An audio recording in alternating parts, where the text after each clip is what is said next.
Aisyah tumbuh dalam lingkungan keluarga yang taat beragama. Ayahnya seorang petani sederhana, sementara ibunya menghabiskan waktu dengan merawat rumah dan mengajarkan Aisyah nilai-nilai Islam sejak dini.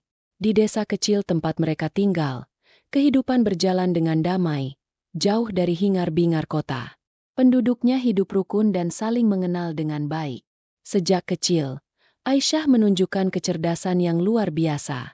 Di saat anak-anak sebayanya masih bermain-main di ladang atau di sungai, Aisyah lebih sering ditemukan di sudut masjid desa, menghafal ayat-ayat Al-Quran dengan bimbingan Ustaz Rahman.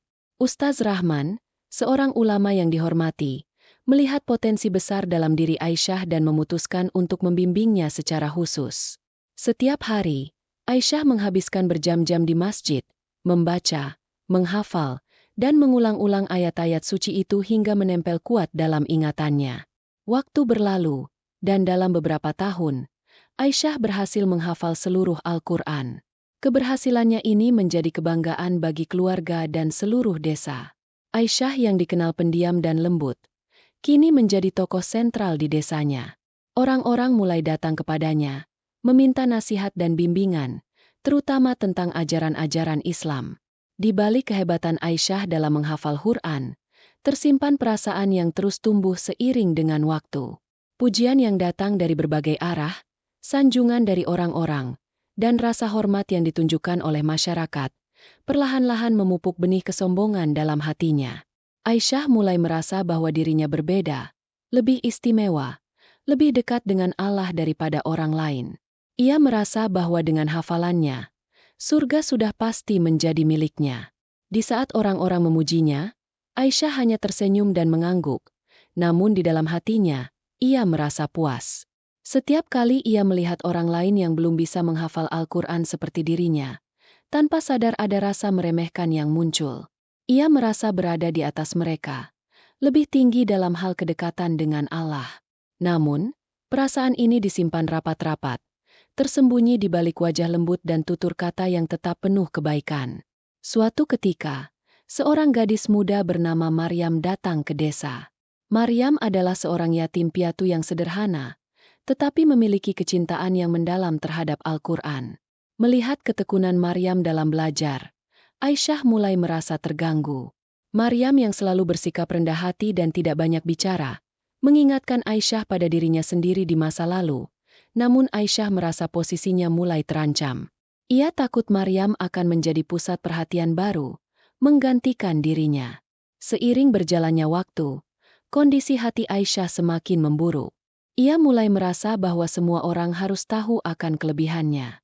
Ketika ada orang yang bertanya soal agama, Aisyah selalu memastikan bahwa mereka tahu betapa banyak hafalannya, betapa seringnya ia beribadah, dan betapa dekatnya ia dengan Allah. Namun, ia tidak menyadari bahwa kesombongan telah menggerogoti keikhlasannya. Ia mulai menghakimi orang lain secara diam-diam, merasa bahwa amal ibadah mereka tidak sebanding dengan apa yang telah ia lakukan.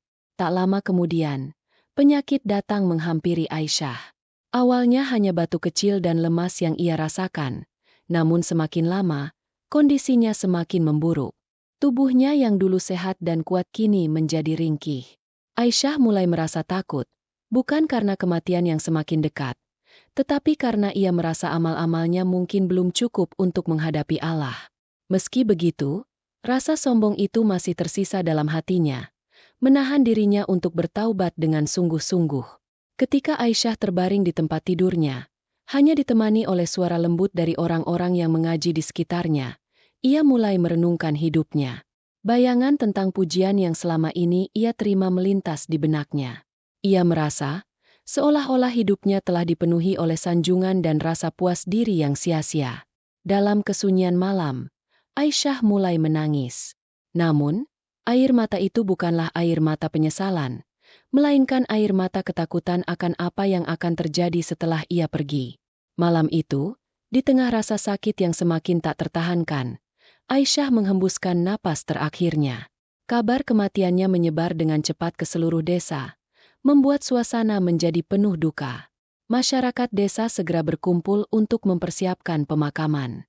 Mereka ingin memberikan penghormatan terakhir yang layak bagi Aisyah, hafizah yang telah mereka kenal dan hormati selama bertahun-tahun. Namun, malam sebelum pemakaman, terjadi sesuatu yang mengejutkan. Suara anjing menggonggong mulai terdengar di sekeliling rumah Aisyah. Suara itu semakin keras, seolah-olah ada sesuatu yang memancing kemarahan para anjing. Orang-orang yang tinggal di sekitar rumah Aisyah terbangun, merasa khawatir dengan apa yang terjadi. Ketika mereka mencoba untuk mencari tahu, mereka dikejutkan dengan pemandangan yang tidak biasa. Di sekitar rumah Aisyah, anjing-anjing liar berkumpul, mengelilingi jenazahnya yang disemayamkan di ruang tamu. Kejadian ini menjadi perbincangan hangat di desa. Orang-orang yang sebelumnya merasa takjub dengan kesalehan Aisyah, mulai bertanya-tanya mengapa hal seperti ini bisa terjadi. Tidak ada yang berani mendekati jenazahnya, dan ketakutan mulai menyelimuti hati mereka. Mereka khawatir bahwa kejadian ini adalah tanda murka Allah atas sesuatu yang tidak mereka ketahui. Para tetua desa berkumpul, mencoba mencari penjelasan. Mereka memutuskan untuk memanggil seorang ulama yang lebih tua dan bijak dari desa tetangga. Seseorang yang mereka harapkan bisa memberikan pencerahan atas kejadian ini. Setelah mendengar cerita tentang kehidupan Aisyah dan kejadian aneh yang terjadi, sang ulama mulai berbicara dengan penuh kebijaksanaan. Ia menjelaskan bahwa Allah adalah Maha Mengetahui, dan Dia melihat bukan hanya apa yang tampak di luar, tetapi juga apa yang tersembunyi di dalam hati. Ia berkata bahwa mungkin saja selama hidupnya, Aisyah telah menyimpan rasa kesombongan yang besar dalam hatinya, yang membuat amal ibadahnya tidak diterima dengan sempurna di sisi Allah.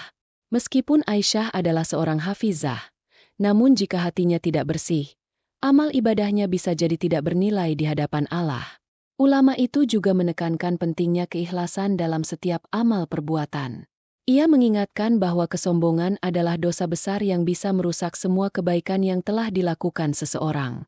Ia mengajak masyarakat untuk merenungkan kembali tujuan hidup mereka dan memastikan bahwa segala sesuatu yang mereka lakukan benar-benar hanya untuk mencari ridha Allah, bukan untuk mendapatkan pujian dari manusia atau meremehkan orang lain. Setelah mendengar penjelasan dari sang ulama, masyarakat desa mulai memahami pelajaran yang sangat berharga dari kejadian ini. Mereka menyadari bahwa amal ibadah yang tulus dan ikhlas jauh lebih penting daripada sekadar jumlah atau besarnya ibadah itu sendiri. Kesombongan, bahkan dalam bentuk yang paling halus sekalipun, bisa menjadi penghalang besar antara hamba dan Tuhannya. Jenazah Aisyah akhirnya dimakamkan dengan layak, meskipun bayangan tentang anjing-anjing yang mengerumuninya tetap melekat dalam ingatan masyarakat. Kisah hidupnya menjadi pengingat abadi di desa itu, diceritakan dari generasi ke generasi, sebagai pelajaran tentang pentingnya keikhlasan dan rendah hati dalam menjalani hidup sebagai seorang hamba Allah. Masyarakat desa, terutama mereka yang pernah belajar dari Aisyah, terus mendoakannya agar Allah mengampuni segala dosa dan kesalahannya. Mereka berharap, meskipun ada khilafan dalam hidup Aisyah, Allah tetap memberikan tempat yang baik untuknya di akhirat. Kisah ini mengajarkan kepada mereka bahwa tidak ada yang lebih penting daripada hati yang bersih dan niat yang tulus dalam setiap langkah kehidupan. Demikianlah akhir cerita dari seorang hafizah yang sombong. Semoga kisah ini dapat menjadi pelajaran berharga bagi kita semua. Terima kasih telah menyimak kisah ini sampai akhir. Terus support kami supaya terus semangat dalam membuat konten-konten motivasi. Jangan lupa like, komen, dan subscribe.